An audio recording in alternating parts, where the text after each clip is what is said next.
This is the Berman Project. Hey, it's JD here, back for another week of introspection and reflection on loss, grief, and the pathway to mental wellness, all the while nourishing my soul with the music and art of the late indie rock singer-songwriter David C. Berman. How you doing, everybody?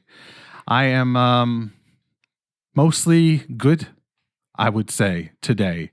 Looking out my window, the sky is a little gray and hesitant, but, it was blue just about an hour ago, and it's warm enough out that I went out with just a long sleeve shirt and a blazer. I'm a hardy Canadian, so, that makes sense for me. There are people listening to this that would be like, it's 4 degrees, dude. Where's your winter coat? Now, I didn't say I went off on a hike or anything. I took the dogs out. That's all I did. I was out for just a short time, but I didn't need gloves. I didn't need a closed coat. It was just nice to sort of be out there and breathe in the clean air, that crisp air that winter provides. It's cleaner somehow in the city, and during the wintertime, I should say. And that's a good thing. So there's that. How are you? That's what I want to know. How are you? How are you managing? We have made it through the tough part of the winter. The 5 weeks before solstice and the 5 weeks after solstice are among the toughest 10 weeks that we face in the calendar, regardless of your not regardless of your geography. You need to be in the northern hemisphere to experience that. In the southern hemisphere, I'm not sure what the dark weeks would be. Maybe if there's somebody listening from the southern hemisphere, they can shoot me an email, jd@meetingmalcolmist.com. Would love to hear from you. This week, I got something even better than an email. I got a phone call and from an old friend. And we talked for probably close to an hour. He's new to the podcast, but it was a real touching conversation. It moved me, and it reaffirmed a friendship that is, almost 30 years old at this point. This is a gentleman that I connected to through music years ago, and here we are, reconnecting over a podcast now. He had some wise, sage words for me, and it meant a lot. I'm not going to get into the details right now, but ostensibly, he put some wind under my wings, and I'm feeling pretty good as a result. I hope he is too. So there's that. Late last week, I got a chance to meet a new psychiatrist at the hospital that's in my neighborhood. I'm hoping that he's going to follow me. It seems as though he is. He gave me his phone number, which, if I remember from my college days, it won't be long before we sleep together. So there's that. I kid, of course. It was a big deal for him to give me his phone number, and I appreciate it, and I won't abuse it for sure. He's booked a second appointment with me, so I guess I'm broken enough that I provide an interesting case for him. I feel that's what these assessments are sometimes. You go in to meet these people, and it's a half-hour assessment. They ask you a barrage of questions. Just like rat-a-tat-tat. It's all over the place. And you've got to answer these things and answer them as honestly as possible to give them enough meat to work with. Because if you don't eat your meat, there'll be no pudding. And that would be just a travesty. But in all seriousness, these things are really tough to do because you have to unveil, your inner self to somebody who's brand new, who's a stranger, who might at the end of the session say, okay, that's great, but I'm not going to follow you, and you're on your own again. And now you've just revealed everything and you're left asunder. And that's no good. That would just suck. So, in my head, it's always the interesting cases they pick up. Maybe I've watched too much House, that television show back in the day with Olivia Wilde. They took interesting cases and they tried to fix them. And I think that that's a part of what some of these doctors do. They take cases that they either think are fixable so that they can, put you up on the proverbial, I'm trying to think of what the word is. The lifts, when you drive your car into a garage and they lift you up so they can look underneath. Yeah, I feel like that's, and then they just do a quick oil change and fix you up and you're all good to go. So there's that, or there is the holy fuck, you're fucked. And this is really intriguing and I want to get under the hood and see what the fuck it is that makes you tick. And that's the category that I think I'm in. But, that's me just bragging.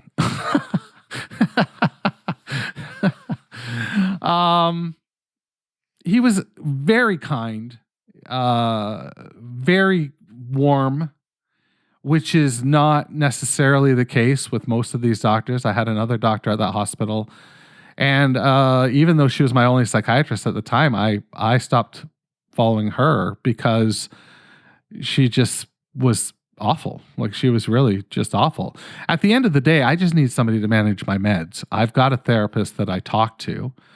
I'm not looking for, Freudian conversation here. I'm looking for somebody to manage my psych meds because I'm on a very complicated cocktail. And you need to be a broski to manage that. My family doctor won't touch it. He simply repeats the script that my old psychiatrist wrote, and that script is coming up on 3 years old. And I think I've been told that I'm treatment resistant. I'm drug resistant. I have drug resistant depression. And I think that that's probably true. And I also have a fucking incredibly high tolerance for drugs, typically speaking. When I go to the dentist, I need to get like 4 needles to freeze my mouth.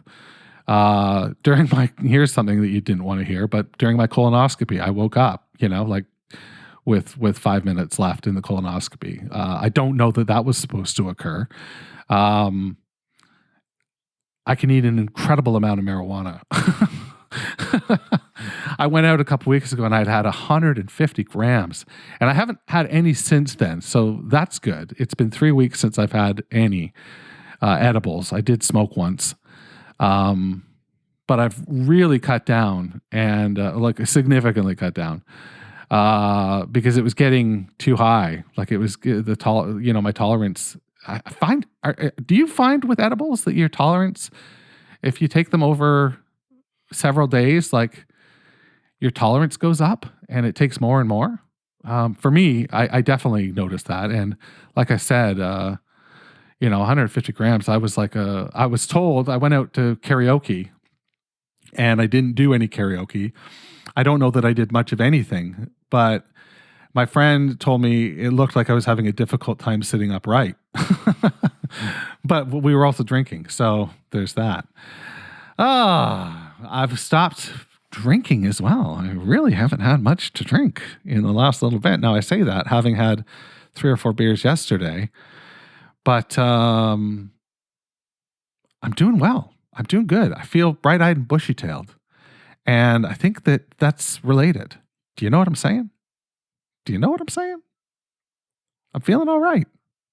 I hope this keeps up. I want it to keep up. You know what I'm saying? No, I don't really want to die. I only want to die in your eyes. I'm still here below the chandelier where they always used to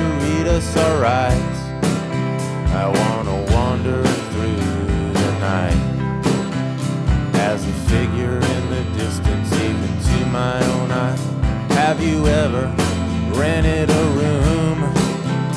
Have you even ever rented a room? Think I'll let you see the river move, but now that your evil dreams came true, there on your face, a row of teeth they'll come to replace. I know you laughed when I left, but you really only hurt yourself. When you see your curtains move in the wind, you can bet I'm betting against you again. 'Cause I'm a man who has a wife who has a mother, who married one but she loved another. You're a tower without the bells, you're a negative wishing well. Should've checked the stable door for the name of the sire and dam. You were always at the dog track with your brother and all his friends. Chalk lines around my body like the shoreline of a lake. Your laughter made me nervous, it made your body shake too hard. Now there's a lot of things that I'm gonna miss, like thunder down country and the way water drifts when you're running for the door in the rain. Read the metro section, read the metro section, read the metro section, see my name. No, I didn't really wanna die, I only wanted to die in your eyes. Grant me one last wish, life should mean a lot less than this. Grant me one last wish, life should mean a lot less than this.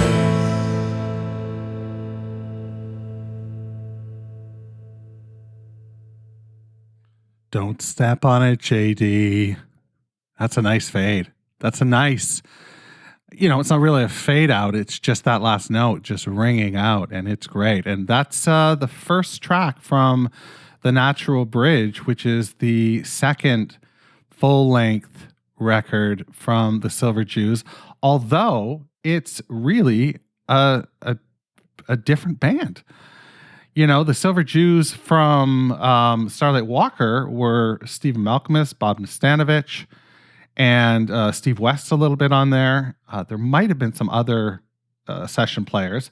This one features David Berman, of course, Matt Hunter, Ryan Murphy, and Peyton Pinkerton, and Michael Deming.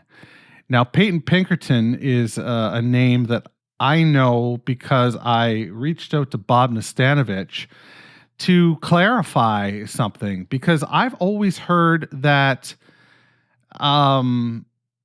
this was the studio time that they booked with Bob and Westy and SM and Berman.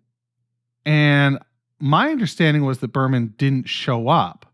But then I read on Wikipedia that he did show up and he stormed out of the studio. So I wanted to clarify that with Bob, like what exactly happened. I know that Pacific Trim came out of it, because the studio time was already rented. So Pavement ended up purchasing it and not letting it go to waste and put together Pacific Trim without Spiral. Bob responded to me and he said, no problem. Because I asked him if he was cool to, if he wanted to answer the question or not. And he said, no problem. We started to record a few songs for what may have been the next Silver Jews record. David was not content and he seemed to be having difficulties being around Stephen. He and Peyton Pinkerton, who had taken a Greyhound from Western Massachusetts for the session, split and drove back to Nashville. Pavement, just Stephen, Westy, and myself, bailed out Dan Kretzky from Drag City by purchasing the studio time at Easley and made Pacific Trim and No More Kings Oh, that's cool. I didn't realize that. No More Kings is on the Schoolhouse Rocks compilation. Several months later, we found out David had made Natural Bridge without us. At least Peyton was on it. So Peyton would have been on the Pavement version, the original version of Silver Jews, but Peyton ended up on the actual record as well. So naturally, I've heard Bob say this before. Talking about being kicked out of the band that he started.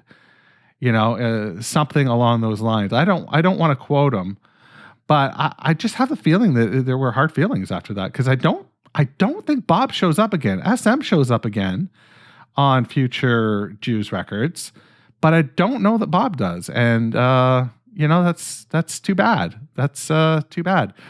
This record is a country tinged record. There is songs done in 3/4. There's the walking bass lines. It's not Cassie Berman on this record yet, but it's got a feel. Like, it's got a feel that becomes what I think is the signature Silver Jews sound. This record sounds like the Silver Jews. Or sorry, not the Silver Jews, Silver Jews. This record just sounds like Silver Jews to me.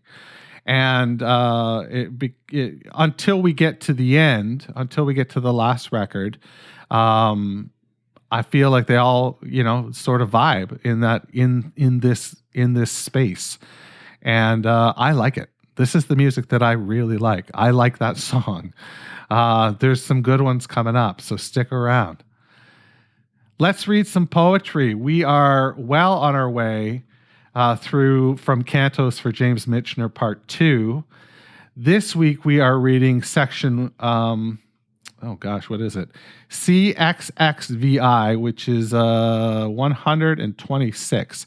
So last time it was 117, and now we're at 126. So I'm not sure. I'm not even sure how to demarcate the titles of these subsections. I really don't know. It's strange, but let's get into this. Now, this one is structured very different.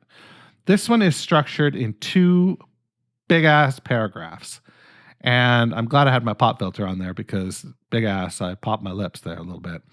So this is From Cantos for James Michener, Part 2, Section 126. That's how I'll label it. Let's get into it. From our upstairs porch, I watch my neighbor, a small town accountant with a voice like a toy keyboard, begin his walk to work in a navy blue Botany 500 suit, bought used in an LA consignment store, while visiting his widower son-in-law and blind granddaughter, and according to my neighbor, formerly owned by Gray Rayburn, the retired great game show host whose grotesque aura still haunts the 7 o'clock time slots of my body's internal clock, along with Merv Griffin, Don Rickles, Cloris Leachman, Burt Convey, Wink Martindale, and the tenants of every Hollywood square. Those terrible hucksters, sickening adults, hyenas who seem to have had their proteges on every main street, the men with perms, tight gray curls erupting over the alcoholic typography of their oiled faces, a legion of salesmen ruined by bad translations of an already disastrous California ideal, their eyes stinking like boiled cocktail onions as they emerge from sleek 1980 Thunderbirds, all marinated teeth and snowplow mustaches fresh from invigorating divorces, dragging tawny S-shaped girlfriends by the wrist to wooden gargoyle waterbeds where stereo systems built into the headboards played Eye in the Sky by Alan Parsons' Project endlessly through the night.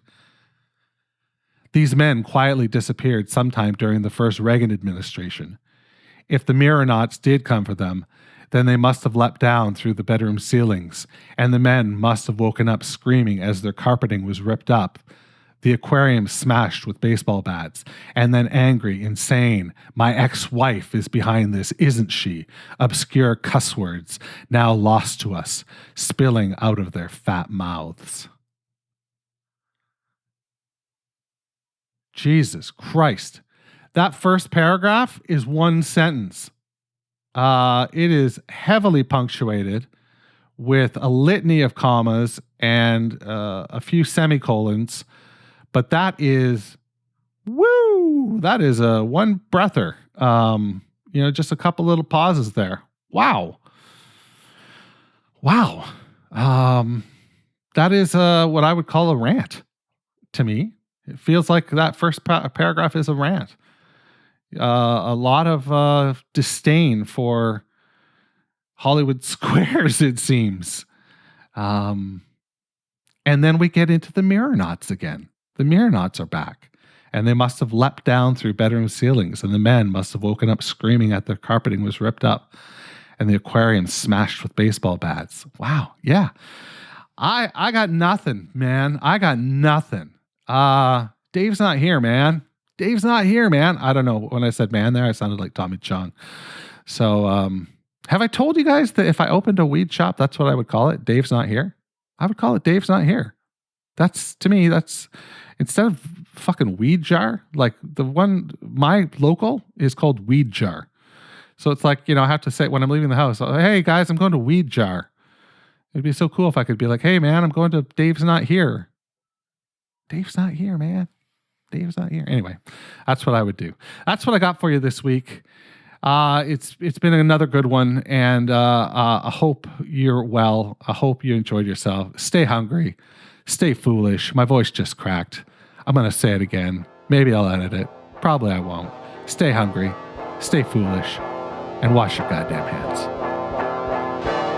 The Berman Project is a production of Duvra Podcasts and Such.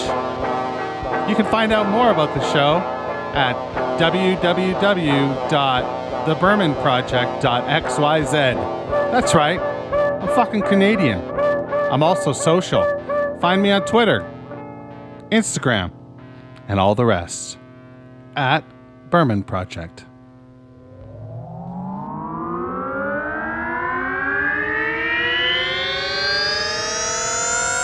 Duvra Podcasts and Such.